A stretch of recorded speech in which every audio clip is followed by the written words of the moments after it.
Well, thank you very much for asking me to come speak to you. I'm honoured to follow a pretty impressive line of predecessors. It's pleasing to be here. I even have, like many, some good Irish ancestry to draw upon. My middle name's O'Grady, so I doff my hat to Molly, my grandmother, and come visit my country of some of my origin anyway. I'm going to set this out in three broad parts. The first section is really properly setting the problem so that we can understand what might be the solutions. The second section is how we might manage to improve capital flow towards the solutions, and much of that involves changes in public policy. And the third is some assessment that I think I can make after so many years of work on the law and policy and in the negotiating process for the previous international agreements on climate change of what might happen at the end of the year in Copenhagen. Now, what I'd like to also do is feed in some examples from the work of climate change capital. So this is going to range from some fairly abstract propositions to you through to some day-to-day experience in an enterprise whose whole purpose is to finance the low-carbon economy of the future. And although we're a relatively new 5-year-old institution, we've made a decent start. And in a sense, climate change capital is emblematic of what needs to happen in the connection between policy, finance, and technology, so that we give ourselves the best opportunity of dealing with this problem in a way which encourages our societies to develop in a sustainable manner. And we have an idea that drives climate change capital, which is creating wealth worth having. We even somehow managed to trademark that idea, which was remarkable given how difficult it is to take an idea and make it attach itself to a business. But creating wealth worth having is a concept that depends upon understanding how severe the climate change issue is and how to avoid committing the considerable skills and efforts and dynamism of the wealth creation business to increasing the risk that that problem will manifest itself. Why would you commit resources to create more risk? Why would you use the skills of the wealth creation industry, which is a substantial one, to create the kind of wealth which undermines the natural systems of the earth? Surely there is a different way that can be followed so that what's attractive about the first part of the sentence, the wealth creation, is attached to a commitment to work within the natural systems, to support them and to find a way of generating meaningful wealth once you understand the climate change problem. And the problem we have is a problem of scale. It's a problem associated with rates of change, and it's a problem of complexity, where there are no ready solutions to the whole of the problem. It's also a problem that has got manifestly worse in a relatively short period of time, given the kinds of risks that we face from immediate dangers. This is a very complicated risk to understand. Human beings are good at fight or flight reactions, but they're not good at dealing with risk approaching slowly from afar. And we seem to need to be pushed towards a reaction. We get stuck in ways of doing business, orthodoxies that get established. And it's extremely difficult to move societies away from those orthodoxies. But what we've learned in recent times is that the scientific opinion that is the centre of the climate change debate has roughly three parts. One part, which might be represented by Jim Hansen or James Lovelock, is that we're very nearly too far gone. That the situation is so severe that we may have no chance of recovering, or if we do, it'll be with a much depleted global population. You know, James Lovelock says in a very kind of relaxed tone of voice for the for the content, well, if we can probably manage with about 1 billion people, but 9, no.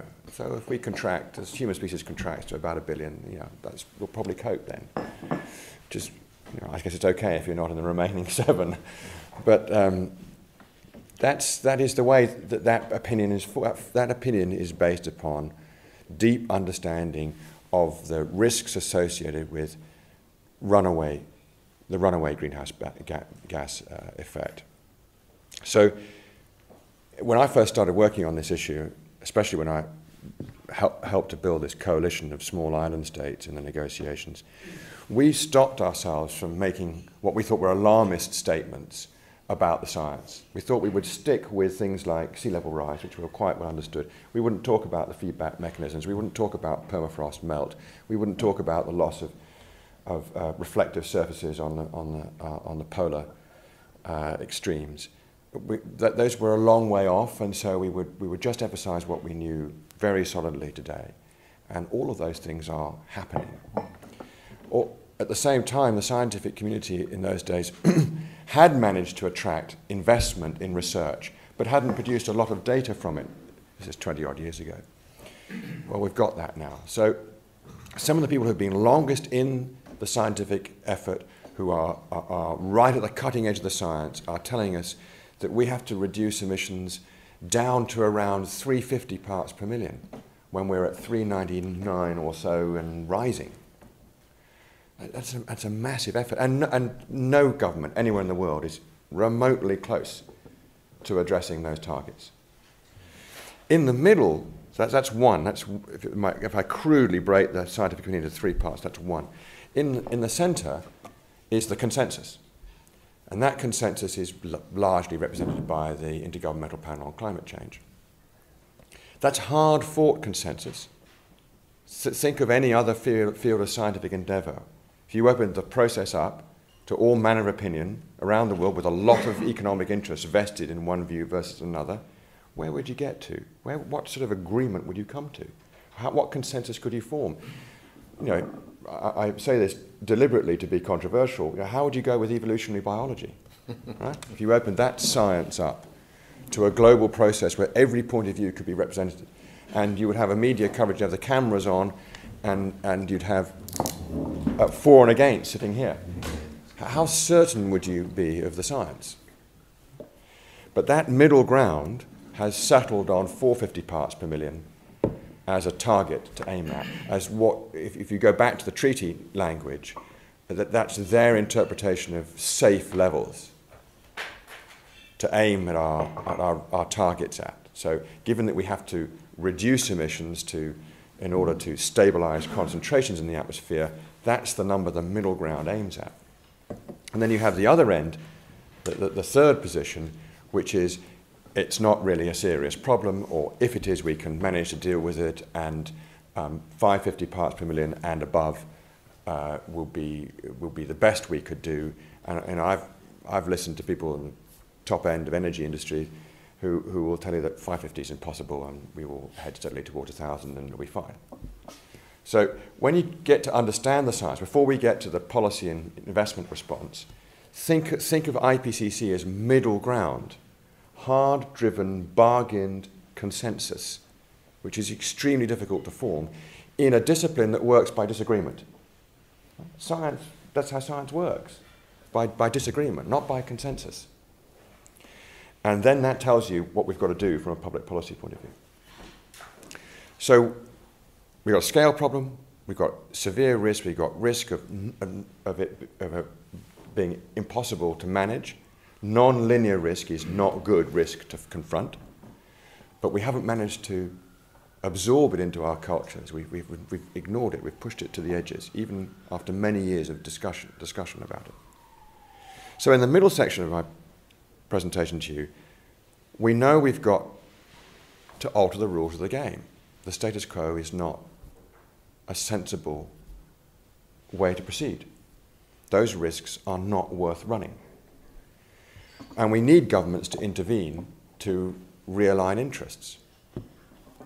Equally, we can't wholly depend upon governments to solve the problem, because this is all of our problem. The problem we have with climate change is it's all about everything.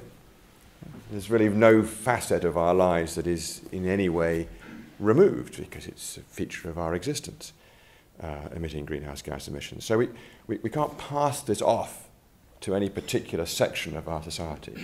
And yet we know that we won't get these systemic changes, these big realignment of interests, without the public interest in reducing risk being expressed by good and effective government. So we have managed to make some small steps in that direction. We've done it multilaterally through the Framework Convention on Climate Change in 1992, the Kyoto Protocol in 1997. We've done it through the institutions of the European Union. In this place, it might be worth just mentioning that we are very fortunate that the institutions of the European Union took up this issue and had the courage to advance policy in the face of opposition from industry long before others. And we might want to have a pause to think about what that means about our democratic institutions. Because for every time I hear a critique of the unelected Brussels bureaucracy, for example, I want to bless them for having had the conviction to initiate legislation in the public interest when democratically elected governments were not doing it. We would not have a price for carbon in the European Union, an emissions trading scheme that is a decent first step, flawed though it is, towards grappling with this issue, without those unelected bureaucrats in Brussels. Our elected officials would not have done it. Now, that's a pause for thought, but it is my experience that we needed that institution to move the issue forward in the interests of individual citizens. And so we've managed to create some kind of realignment of interest, but as we speak, it's insufficient to cause capital flows to flow in a markedly different direction. So currently we have a capital flow problem full stop. That's what's hurting our economies. But when you look at the climate change issue, that flow problem is compounded by the fact that what flow there is still going into creating climate risk. That's one of the reasons for the Carbon Disclosure Project. That's why the CDP exists. It wants to create a better dialogue between asset owners, the big institutional investors, and the companies they invest in, so that at the very least there is better data about that risk, that the owners can assess what liabilities might be coming down the way, and over time make more rational allocations of their resources, which are, after all, ours, because they're largely pension funds that we have an investment stake in, and we are the beneficiaries of their efforts to deploy that capital. So we have this twin problem, where capital flow not happening at all, or insufficiently to keep our economies growing, and not going to the right places. It is still economically rational to invest for returns in high carbon businesses. It makes sense, except it doesn't from the point of view of the climate science. So we've got a misalignment, a dysfunction between what we know, if we really do know about the fundamentals of the science, and what we do in our economic systems. And the capital markets exemplify that, because they are the most rational within our economic system. They are, in that sense, amoral. They go to where the returns come from. And they're being encouraged still to invest in ways which ultimately put them further at risk. They're going to be less able to deliver to their beneficiaries. A long-term pension fund is going to be less able to deliver 25 years down the line to their beneficiary if they continue to invest in increasing climate change risk, because that risk will, if manifested, destroy value massively. If we have accelerated global warming, you wouldn't want to worry too much about the kind of recession we've just experienced. We'll be in deep conflict. And maybe that's another sidebar in this conversation, which I feel we ought to lift up in this setting. We desperately need international institutions that function well to enable the level of cooperation required to deal with this problem. We have built good regulatory systems over the last few years to encourage higher levels of competition within industrial sectors in our business community, to drive prices down, and indeed to innovate. And in a sense, we can't cut off that either, because we need innovation, especially in technology. But we haven't invested sufficiently in the institutions to build cooperation. No government anywhere can solve this problem on their own. Doesn't matter how powerful you are. President of the United States, even this one, who seems to be holding out enormous hope and promise for us all in enabling higher levels of cooperation on the things that count. But President Obama can't protect the US citizens from climate change. And he needs the help of all the others who are going to be joining in this process at the end of the year. And we haven't yet built those institutions, the ones that are capable of consistently favouring cooperation in the public interest. And the European Union is a decent model for what we can do if we build mutual interest across borders, but that in itself is insufficient for dealing with this problem. So we've got to think of a whole range of public policy instruments, some of which are going to be flat-out experiments, where we won't know whether they'll work or not. This is another difficulty for our political leaders. They aren't going to get that feedback that you crave often as a politician. Look at me, I'm in charge, I fixed that. I issued this command, and it was so, and the problem was solved. Just not going to be available to politicians in climate change. We are going to have to run several things at once, some of which are going to work, some of which are not, but they're going to have to be designed to learn from. So instruments that give you informational feedbacks quickly are good. Market mechanisms are good in that respect, because they tell you quite quickly whether they're working or not. We're going to have to do several things at once, some of which will look contradictory, and drop them when they don't seem to be working, but that may take more than one parliament to do. We're going to have to find leaders who don't require that instant gratification, but are happy to work together with others, often across party lines, build alliances with people who they don't normally like to share the same room with, in order to be able to move this societal change forward. And if you were to develop a short list of what that might be, so that you might find a flow of capital going from high to low carbon in our economies, it would be establish a price for carbon, maintain it, whether it's through a cap and trade or a fiscal measure. You might want to come back to the differences between the two and why, on the whole, I favour cap and trade against a carbon tax, but that's largely because I see this as a global problem, and that cap and trade works better across borders. Doesn't mean to say you can't have both. But we need a price for carbon. Our messy liberal democracies require it. It's the only way to get into a range of decisions every day that have to be tuned a little bit more accurately to reducing emissions. So we've got to have that. That's essential but not sufficient. We need fiscal measures that reward innovation, that reward the development of technologies from R&D into business usage. And we have devices for doing that in our fiscal system. We haven't made use of devices in our fiscal system to encourage investment in capital stock. This is a terrible omission. We don't reward investment in private property. We continue to treat energy efficiency as if it's just a question of reducing commodity price risk from power, which it is to some extent. If you insulate your building, you reduce risk to fluctuating prices in power and heating fuels and the like.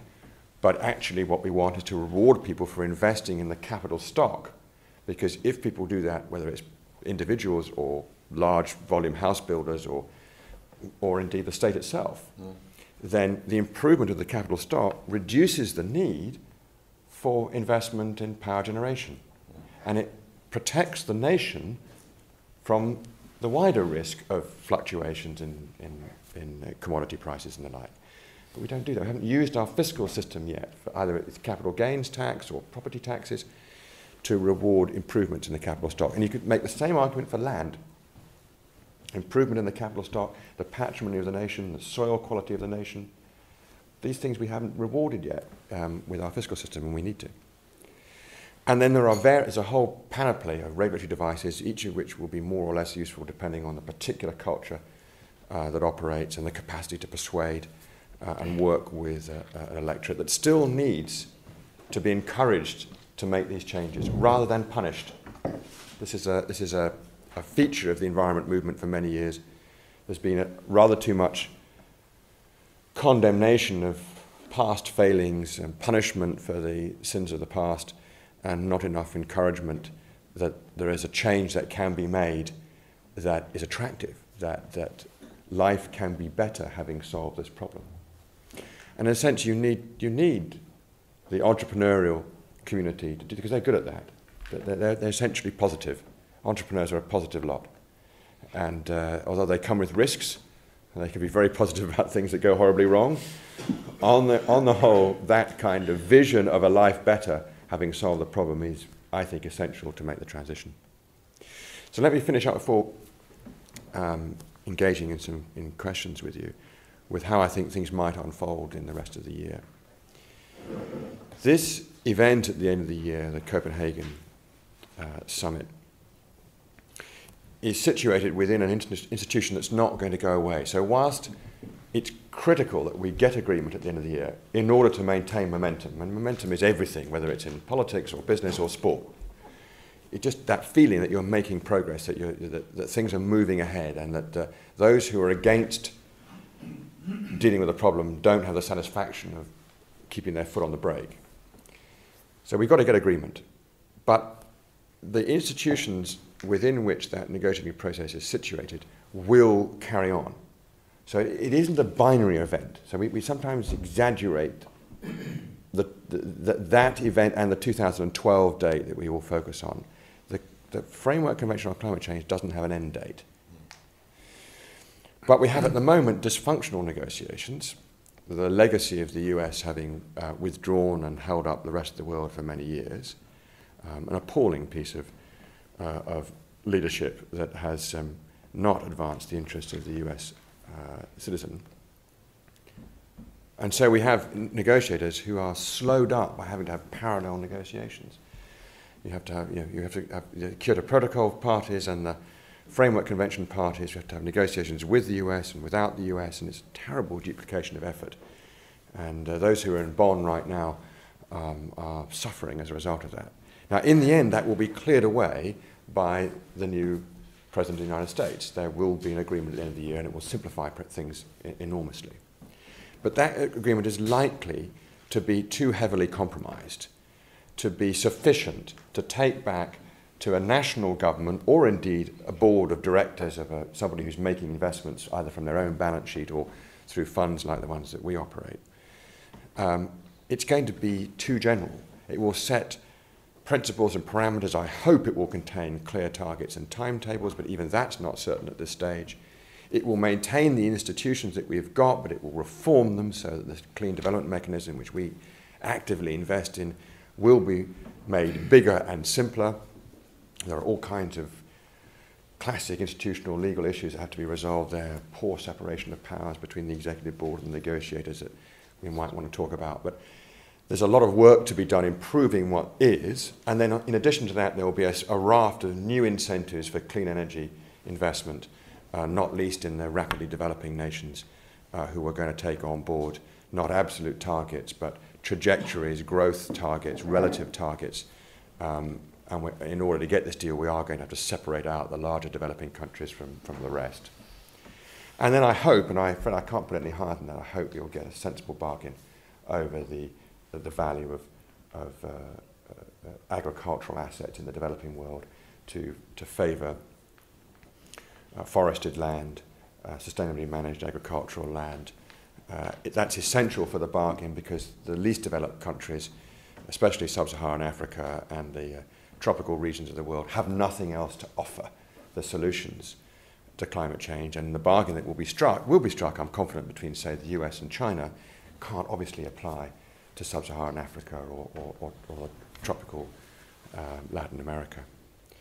When that is done, and I'm confident there will be an agreement, we're going to have to spend the next 6 to 9 months grafting hard at more detailed rules. so that it is possible to bring something back that will make a material difference to capital flows in our economies. But I think having made agreement hold, then it's a lot easier for the domestic action to accelerate. And we're going to play this very, very difficult game. It's a kind of dance between the US federal legislation on climate and the multilateral. I'm hoping that by December we will have clear enough signals from the US that they will have a domestic regime that is broadly, approximately like the same level of effort that's been undertaken in Europe, so as to enable Europe to go to its 30% target and for there to be a very substantial global carbon market. Japan will follow, despite the somewhat disappointing announcements that were made yesterday on the level of ambition that Japan has fixed on. But we may want to talk about this, but I'm convinced that Japan will have its own domestic emissions trading market as soon as the US has its market. Probably won't be for a few years yet, but it will happen, and so will Australia, and Canada will follow as well. So you should by around 2013 or 14 have a very substantial marketplace for emission reduction technologies of all types. So let me finish there, and let me just knit together the parts. In our business, we've made it our everyday concern to connect public policy, technological innovation, and capital flows. We see signs that are really quite positive, despite our current economic circumstances, that it will be possible to create investment opportunities, the scale of which we have not seen, even in the technology boom in and around telecommunications and internet extension from brilliant ideas in Silicon Valley to a global phenomenon. If you take the energy security issue and ally it with the climate change issue and see it in terms of scale of investment requirement, it is so big that you will never be able to dismiss this as a kind of minor issue for deep greens to be concerned with. You will have a marketplace for investment and technology deployment which is bigger than any that's ever been created before. These are investments in the tens of trillions over a relatively short period of time, 10 or 20 years. And they are in big infrastructure investments, in transformations in how we produce and consume energy, in dislocations in existing industries like how a grid operates, who owns it, how information is moved across it. There are going to be massive transformations in the way our economies grapple with the production and consumption of energy, and how human beings adapt their societies to live well whilst dealing with this problem. So there is a good match between the scale of the problem, the level of risk, and the scale of opportunity that's associated with it. And we hope our business will flourish, and we'll be able to set an example to others. But we're obviously only a very small part of the response, and we need a response that's properly connected to the scale of the problem. So I'll stop there and take your questions. Okay.